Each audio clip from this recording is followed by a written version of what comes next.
I almost got my hands chopped off by a machine while working in a factory in the UK as an international student. From being a banker in Nigeria to getting my first part-time job in the UK as a factory worker in a warehouse, I had crazy, hilarious, funny experiences while I was doing this job as a factory worker, and I felt there's any for me to share with you guys my experience, trying to get a job when I first got into the UK, the struggles, and the aftermath of that experience working in the factory in the UK. So if you think this will interest you, especially if you're coming to the UK for the September intake, some of the things you need to look out for to expect if your first job in the UK might be a factory job, some of the things you need to look out for is what I'll be sharing with you in this video. So don't go anywhere, keep watching. Hello guys, welcome back to my YouTube channel. It's your boy again, Daniel. I currently reside in the UK and I share videos on how to relocate abroad. So if it's your first time here, please click on the red subscribe button to join the growing family. Trust me, it's gonna be worth your time. And for my returning subscribers and viewers, thank you guys for being here. I really do appreciate you. So without further ado, let's get started with the video. So if you're an international student in the UK and you want to share with us your first part-time job experience in the UK, please state in the comment section. If your first job in the UK was a factory job, state in the comment section. If it was a care job, just share with us your experience when you took up your first job in the UK as an international student. About 2 to 3 years before I came into the UK, I was working in a bank in Nigeria. And for me, I was working in the operations division. So basically, I work back end. I don't have like direct contact or access to customers. So I was basically working in an office 9 to 5 in front of a laptop screen and all of that. So I wasn't doing anything strenuous for like 2 to 3 years before I came into the UK. And when I started to come into the UK exactly in February 2021, I had like expectations and things I was looking forward to. So basically, the first job I got in the UK was a factory job. Now I made like a video on why I had to quit my 7-figure paying job in Nigeria to relocate to the UK as an international student. So I want to check out the link up there to watch the video. And when I got to the UK, the first job I got was a factory job. Like I got a job in a warehouse, and getting a job in a warehouse in the UK, I had like the ideology that it was really going to be stressful, and at the same time I was having the thought that it might be chilly. It's UK, come on, it's not Nigeria. It's UK. And I've had like a prior factory experience back in Nigeria. I think that was probably in 2013 while I was still in uni, when I was in my undergrad. And I practically did the factory job for just one night, and after that night I vowed never to step my foot in the factory as a factory worker, because it was the worst day of my life. Basically, I also was on strike and I needed some money, so I thought, okay, let me do a factory job back in Nigeria. And it was like a terrible decision. I practically worked so it's supposed to be a night shift. I practically worked for only 8. It was supposed to be for 12 hours. I worked for 8 hours and I told the guy I was not going to work again. So when I came into the UK, I started looking for a job. Now basically, to be honest with you guys, getting a job as an international student in the UK might actually be easy and it might be stressful depending on the city you are living in. So basically for me, I was living in Newcastle, I was living in Sunderland at that time, and I entered into the UK with less than £100, less than £100, and I needed funds. I had a balance of my tuition fee to pay. I had living expenses that were piling up. I had a lot of bills on my neck, and I needed a job. So I was applying for jobs. I started applying for jobs from every single website I could find online. And basically, most of the recruitment agency I was able to get at that time were requesting for me to have my NI number. And getting your NI number in the UK might take you about 4, 5, 6 months. Some even take them as long as a year before they could get their NI number. So they needed this NI number to give me a job, which obviously I had applied when I came into the UK in February. But the NI number wasn't out here, so they couldn't give me a job. So I kept on applying, I kept on looking for a job. And luckily for me, I stumbled on a particular recruitment agency that were offering job for international students while your NI application is still going on. So I put in for the job, and this was about 6 weeks after I came into the UK. So imagine 6 weeks, I have bills, the school is already sending email requesting for the balance of their tuition fee. Basically I had to take on the factory job. Now, to be honest with you guys, not every international student in the UK will start their first job as a warehouse or a factory job. I've got so many friends that never tasted a factory job. So it all depends on your financial strength when you get to the UK. It also depends on the kind of city you find yourself when you get to the UK. If you are able or lucky to live in a city that have like good jobs, probably care jobs that are quite handy, you might actually be lucky and never taste the factory job. But I actually did. I actually worked in 2 different factories before I finally quit working in warehouse in the UK. So basically, now, so after I was able to contact this particular agent, and he said he was going to, book me in for an interview, blah blah blah. Imagine, for a factory job, I did an interview. I remember traveling all the way from Sunderland to Newcastle for this interview.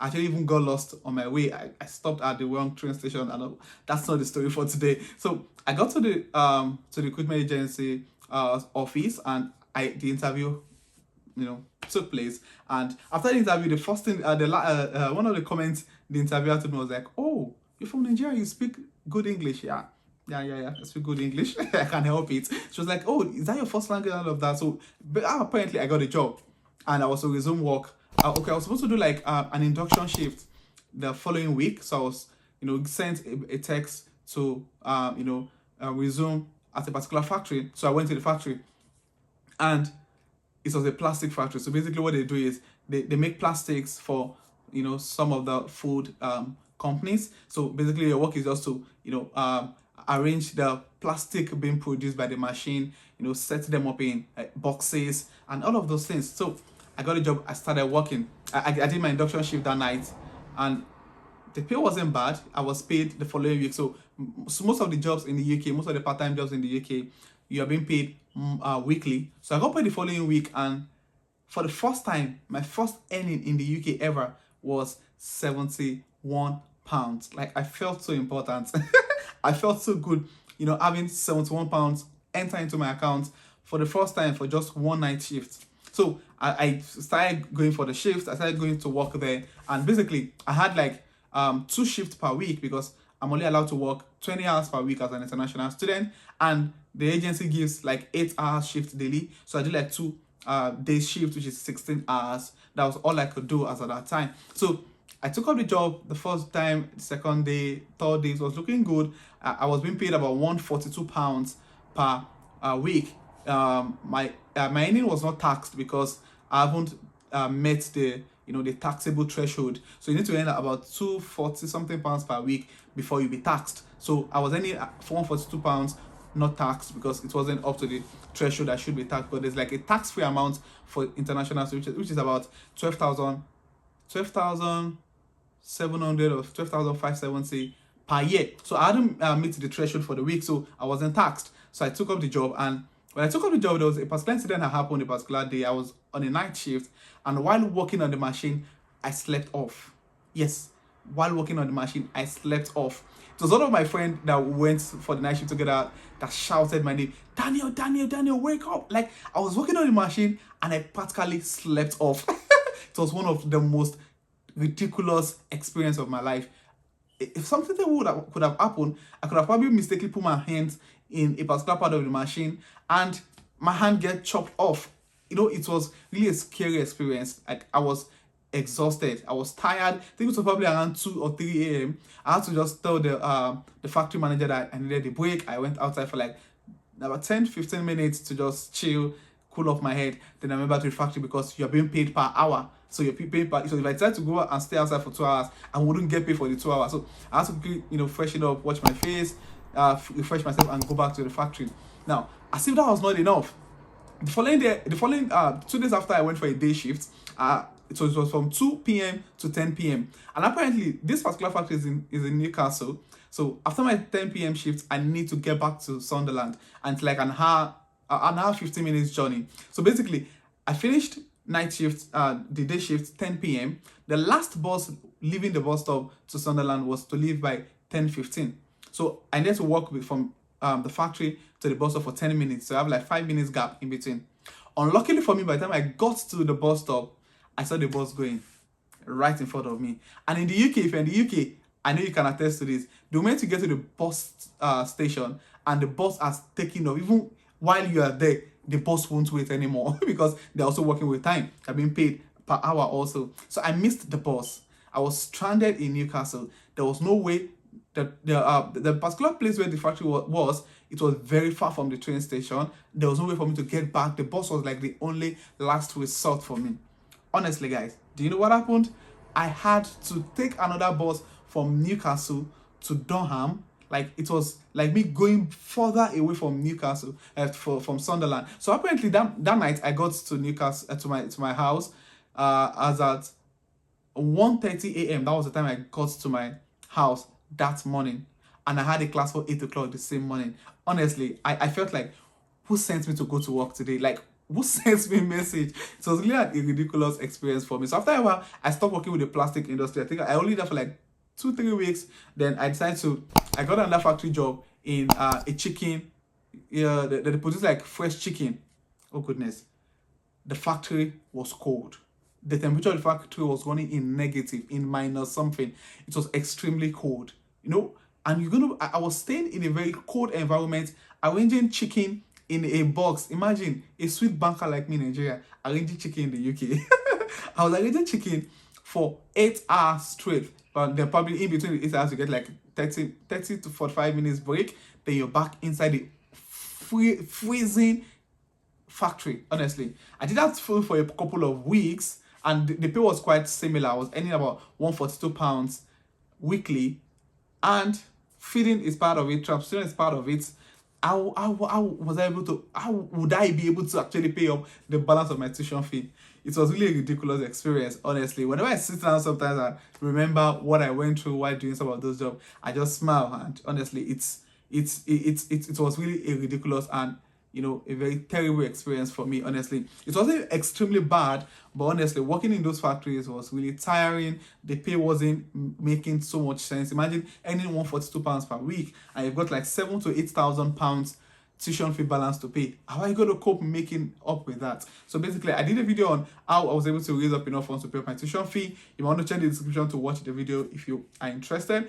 And honestly, guys, so that's basically my first experience, my first part-time job experience in the UK. I got lost, I was stranded, I almost got my hands chopped off by the machine, honestly. But that's what it is, honestly. So I only did that job for about, I think I did it for close to 2 months, 2 months thereabout, before I decided to quit factory jobs to, you know, something more reasonable and less stress-free. So basically that was my experience. So if you actually find this video resourceful or, you know, educating, please click on the like button. If you're an international student and you want to share with us your first job in the UK, please state in the comment section. It's going to help someone out there. And for my first time viewers, if you're coming across this channel for the first time, or you've been watching my videos and you haven't clicked on the red subscribe button, I'm watching you. Click on the red subscribe button to join the growing family. My returning subscribers and viewers, you guys are the great. Thank you for the love. I really do appreciate you. So this will be the end of this video, and I will see you guys in the next video.